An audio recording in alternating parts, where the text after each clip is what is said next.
Hello students, you all are heartily welcome to the English channel. I hope आप सब अच्छे होंगे। चलो इसी के साथ आज हम शुरुआत करते हैं आज नए टॉपिक की, और जिसका नाम है प्रपोजिशंस। प्रपोजिशन क्या होता है पहले तो ये समझिए। प्रपोजिशन एक ऐसे वो वर्ड्स होते हैं जो कनेक्टिविटी बनाते हैं इनटू अ सेंटेंस। एक सेंटेंस के अंदर एक दूसरे का रिलेशन शो करते हैं, उन्हीं को हम प्रपोजिशन कहते हैं। जो मतलब हमारा एक बेसिकली ये हमारे एक सेंटेंस को फॉर्म करने के लिए बहुत ही नेसेसरी चीज़ें होती हैं, जिसके बिना हम एक सेंटेंस को सही से नहीं बना सकते। हाँ, जैसे हम कहें the books are on the table, तो अगर हम ऑन नहीं लगाएंगे तो आप सोचिए कैसे होगा sentence. The books are the table, books किताबें हैं, ऐसा तो नहीं हो सकता। तो these words are really very important to form a sentence, right. आज आपको पता चला प्रीपोजिशंस क्या होती हैं। एक दूसरे से रिलेशन बताते हैं, संबंध सूचक शब्दों को ही हम प्रीपोजिशन कहते हैं। और ये ऑफनली कहाँ पे यूज़ होती है? नाउन या प्रोनाउन के पहले यूज़ होती हैं जनरली ये सेंटेंस में। आज जिन हम प्रीपोजिशंस को कवर करेंगे in this video, I am telling you all these. The first preposition which we covered in this video, that is at, second one to, तीसरी है in, और fourth is into। फिर हम on को देखेंगे, on के क्या uses होते हैं। उसके बाद on to देखेंगे, on to के बाद एक prepositions और होती है from, उसको देखेंगे, उसके uses क्या होते हैं। among और between कैसे एक दूसरे से अलग हैं, एक दूसरे के से अलग सेंटेंसेस में यूज़ होते हैं, इन प्रपोजिशंस के बारे में जानेंगे। Actually there are various prepositions in English language, but today the basic prepositions we will discussed, okay. अब इस वीडियो का मैं पार्ट 2 बना दूंगी, जिसमें आपको और थोड़ी कुछ प्रपोजिशंस देखने को मिलेंगी, लेकिन अभी आप इन प्रपोजिशंस को अच्छे से समझिए, फिर आगे की हम कभी बनाएंगे, ठीक है। चलिए देखते हैं। सबसे पहले हम देखेंगे the use of to prepositions. To preposition क्या होती है? टू प्रपोजिशन पहले तो आप देखिए क्या लिखा हुआ है। टू इंडिकेट अ गोल और a direction of movement as well as a place of arrival. To's का जो सबसे ज़्यादा यूज़ होता है तब होता है जब हम किसी चीज़ की तरफ क्लोज जाते हैं, जैसे किसी भी चीज़ की, जैसे कम टू मी, मेरे पास आओ, है ना। He is going to Mumbai, तो ये क्या है, वो किस चीज़ के क्लोजर जा रहा है? मुंबई के क्लोज जा रहा है। तो जब किसी चीज़ के पास हम जाते हैं तो हम टू का यूज़ करते हैं। और कभी कभी हम कोई इंडिकेट करने के लिए कि गोल, कोई हमने अपना कोई एम बना रखा है लाइफ का, कोई हमारा पर्पज़ है, कोई हमारा गोल है, उस चीज़ को के लिए भी कई बार हम क्या यूज़ करते हैं? टू का यूज़ करते हैं। और ये तो पता ही चल गया डायरेक्शन ऑफ मूवमेंट कैसे यूज़ करते हैं, क्या यूज़ करते हैं। जब हम सेंटेंस को देखेंगे, अब सेंटेंस से आपको एग्जैक्टली समझ में आएगा कि किस तरीके से हम इनको यूज़ करते हैं सेंटेंस में। चलिए देखते हैं। जैसे एग्जाम्पल देखिए, जैसे मैंने अभी आपको बताया था, Ram is going to school, तो किसकी तरफ जा रहा है? डायरेक्शन ऑफ मूवमेंट है, तो जिसकी तरफ हम क्लोजर जाते हैं, जिसकी तरफ हम जा रहे होते हैं, तो हम क्या लगाते हैं? यूज़ ऑफ टू करते हैं वहाँ पे, ठीक है। और देखो जैसे हमने बताया था इंडिकेट करता है गोल को, तो देखिए I want to become a teacher, है ना। जब हम किसी चीज़ को बनना चाहते हैं, करना चाहते हैं, कोई हम अपना कोई पर्पज़ है हमारा, किसी चीज़ को अचीव करना चाहते हैं, तो हम उसमें भी कई बार किस चीज़ का यूज़ करते हैं? टू का यूज़ करते हैं। एक यूज़ और होता है टू का, that is as an infinitive. हम इन्फिनिटिव सेंटेंसेस में भी टू का यूज़ करते हैं। इन्फिनिटिव में कैसे करते हैं? जब हम एक वर्ब के बाद दूसरी वर्ब का यूज़ करते हैं तो हम जीरंड या इन्फिनिटिव लगा के करते हैं। तो जीरंड तो अलग तरीके से लगता है, लेकिन जब हम इन्फिनिटिव का यूज़ करते हैं तो कैसे? पहले टू लगाते हैं, एक वर्ब के बाद टू लगाएंगे, फिर उसके बाद अनदर वर्ब लगाएंगे। जैसे देखिए ये है सेंटेंस है, I like to drink water. कैसे? आई लाइक एक वर्ब है, लेकिन हमें ड्रिंक भी एक वर्ब है। इन दोनों वर्ब को हमें एक ही सेंटेंस में यूज़ करना है, तो हमें क्या लगाना पड़ता है? इसके बीच में इन्फिनिटिव लगाते हैं, ठीक है। तो इन्फिनिटिव का यूज़ करते हैं। तो जब हम इन्फिनिटिव के यूज़ में भी हम क्या करते हैं? प्रपोजिशन का यूज़ करते हैं, I like to drink water, ठीक है। आई होप आपको समझ में आ रहा है। हाँ बिल्कुल आ रहा होगा। अगर कोई प्रॉब्लम है तो आप कमेंट बॉक्स में लिख सकते हैं और I will sort out your problem, right. चलिए अब देखते हैं हम इनका यूज़ किस तरीके से करते हैं। इनका एक बात और व्यूअर्स मैं आप सबको कहना चाहूँगी, कभी भी प्रपोजिशन का आप हिंदी मीनिंग मत निकालना, ठीक है। क्योंकि हिंदी में मीनिंग जैसे इन है, इनका मतलब भी अंदर होता है, में होता है, और इनटू का मतलब भी में और अंदर होता है ना। इसी तरीके से ओन का मतलब ऊपर होता है, ओवर का भी ऊपर होता है, भाव का भी ऊपर होता है। आप उस तरीके से नहीं देखेंगे, फिर आप कंफ्यूज हो जाएंगे। आप उस तरीके से देखिए कि इन सब चीज़ों का यूज़ कहाँ पे होता है, ठीक है। तो आपको जैसे मैंने बताया टू कहाँ पे यूज़ करना है, तो इस तरीके से देखें, इस तरीके से इनको देखें, इन कहाँ पे यूज होता है। वैसे तो हिंदी में हम इसको में अंदर से लेते हैं, लेकिन कई जगह पे और भी यूज होता है इसका। जैसे देख लेते हैं, सबसे पहले तो यही देखते हैं, when something is located inside of a defined space. कोई भी चीज कब कोई किसी भी डिफाइंड स्पेस के अंदर होती है तो उसको हम इन यूज करते हैं, है ना। जब एक कन्फर्म्ड बाउंड्री होती है, इसमें आपके कोई स्टेट, कोई डिस्ट्रिक्ट, कोई कंट्रीज कुछ भी आ सकते हैं, उसकी भी एक बाउंड्री होती है, उसको भी हम अंदर ही मानते हैं, ठीक है। इसका एग्जाम्पल देखिए, the water is in the जग। पानी कहाँ है? जग के अंदर है ना। जग में पानी है, ठीक है। तो ये कैसे इनका यूज करते हैं हम, जब कोई चीज किसी चीज के अंदर होती है तो हम इनका यूज करते हैं, राइट। चलिए और देखते हैं हम इनका यूज और किस तरीके से करते हैं। For year, seasons, months, centuries and time of the day. हम इन सब चीजों के लिए भी इनका यूज करते हैं। अगर हम इनको मानने लगे अंदर से मतलब, तो हम क्या इनके साथ यूज कर पाएंगे? नहीं कर पाएंगे। तो इसलिए आप यूजेस पे ज्यादा ध्यान देंगे, इनके हिंदी मीनिंग पे ना जाए प्रपोजिशंस के, ठीक है। लेट्स सी कैसे सेंटेंस बनेगा इसका। आई मेट जोहन इन 1997। मैं जोहन से कब मिला? 1997, ठीक है। 1997 में हम क्या मिला? जोहन से मिला। तो इस तरीके से ये किसके पहले आया? हमारा किसी ईयर के पहले आया। ये ईयर है ना, हमने बात करी थी ईयर, मंथ्स के पहले आ सकता है।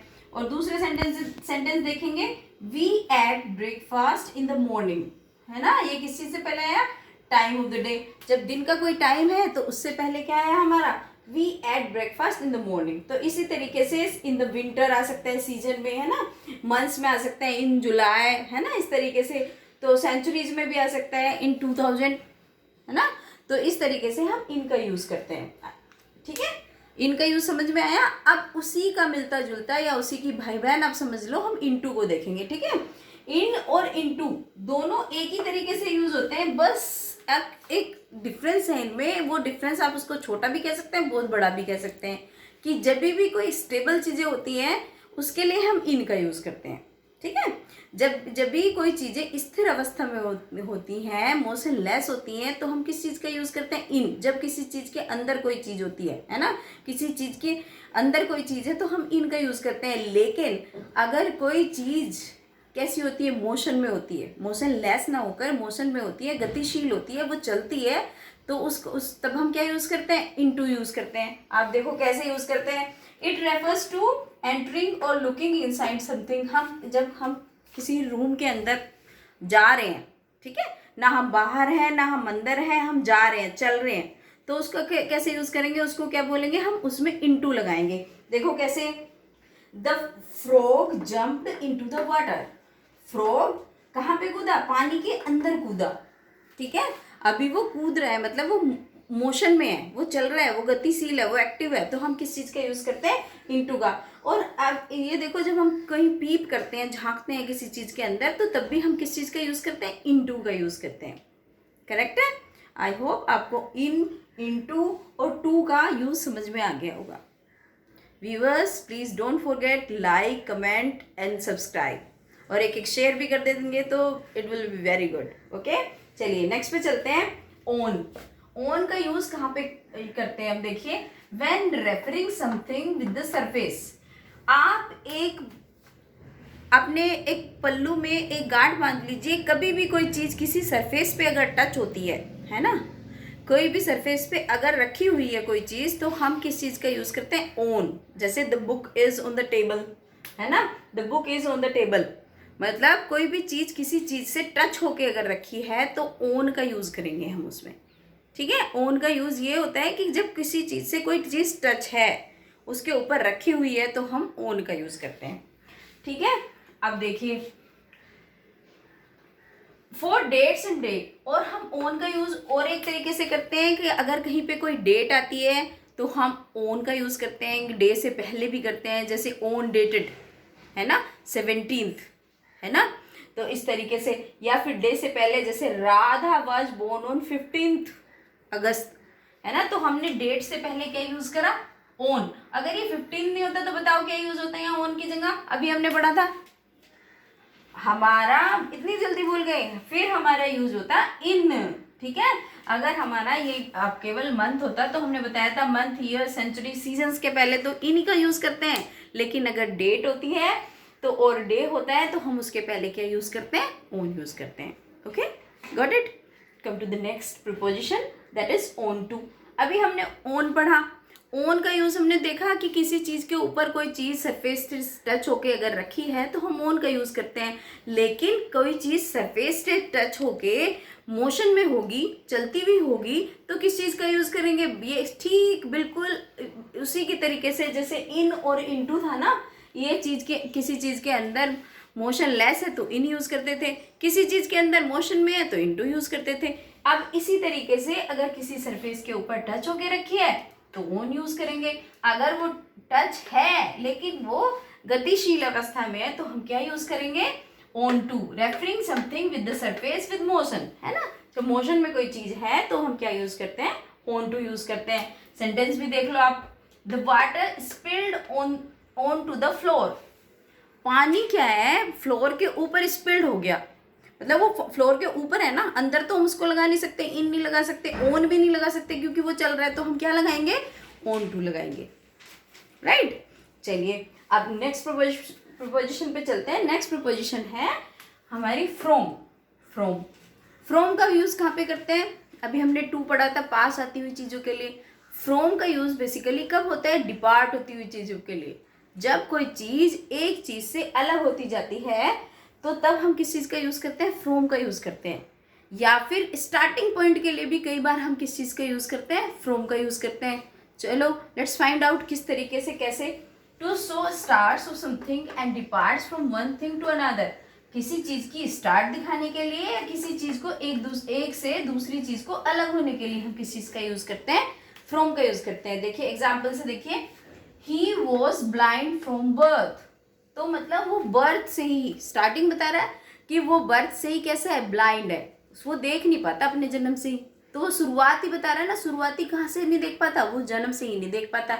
और डिपार्ट कैसे होते हैं, एक चीज से अलग कैसे होते हैं, जैसे पेड़ से पत्ता गिरा, है ना, इसी तरीके से Seema will go to Delhi from Agra, क्योंकि सीमा जो है कहाँ जाएगी, दिल्ली जाएगी। जिस चीज के पास जाते हैं उसके पहले हम टू लगाते हैं, हमने वीडियो में पहले ही पढ़ा था टू का यूज, लेकिन जिस चीज से हम अलग होते हैं उसके लिए हम फ्रॉम लगाते हैं।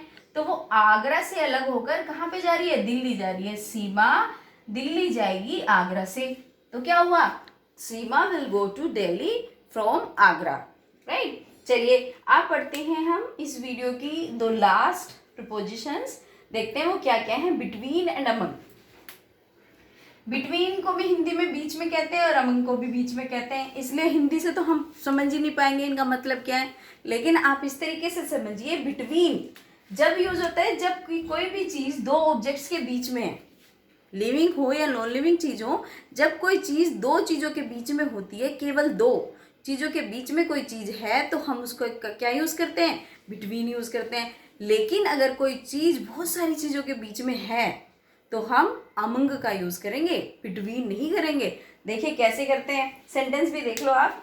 He is sitting between his mother and father, वो कहाँ बैठा हुआ है, अपने मम्मी और पापा के बीच में, मतलब दो लोग हैं, एक मम्मी एक पापा और एक वह, राइट। तो जब दो लोगों के बीच में है तो क्या आएगा, बिटवीन आ रहा है। लेकिन अगर ये सेंटेंस है, the bees are buzzing among the flowers, bees buzzing होती है, उनकी साउंड होती है बीज की, है ना, तो बीज बजिंग कर रही है कहाँ पे, फूलों के बीच में, तो फूल वो बहुत सारे होंगे ना, तो क्या लगाया, अमंग लगाया। अगर हम यहाँ पे बिटवीन लगा देते तो सेंटेंस हमारा गलत हो जाता, ठीक है। अब ये आपको याद रखना है, जब कई चीज़ों के बीच में अमंग और दो चीज़ों के बीच में बिटवीन। ठीक है, तो यही आज हमारी यही क्लास थी, इतनी प्रिपोजिशंस हमने सीखनी थी। आई होप आपको अच्छे से समझ में आई होंगी। Please like, comment and subscribe. Thank you.